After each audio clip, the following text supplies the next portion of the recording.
What is going to happen is that sadly for them, Pakistan isn't the US, and even for us, we're not the US. So Pakistan really, over the last few days, if you see this wild and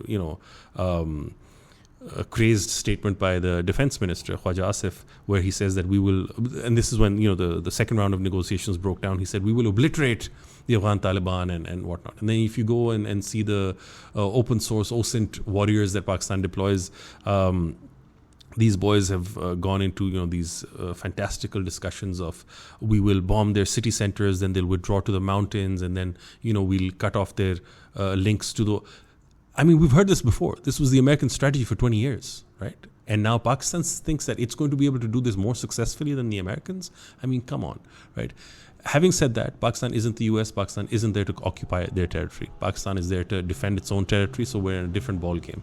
When it comes to standing armies, the Afghan Taliban have not been very successful. We saw this in the recent episode where they launched some strikes over our over posts on the border.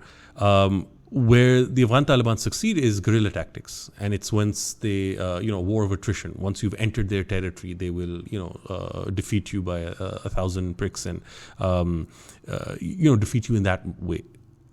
But that's really not what Pakistan wants to get into. And let's hope that this does not even get to that point where they have to have, you have a pitched battle on one end and you have guerrilla warfare on the other, or you have, a standing army on one end conducting guerrilla warfare, trying to do counterinsurgency, counter-guerrilla warfare tactics in Afghanistan. And I don't think it's going to get to that. But what we still might see is, more dead Muslims, more dead Afghans, Pakistanis, soldiers and civilians alike, and this is something that should be avoided as much as possible.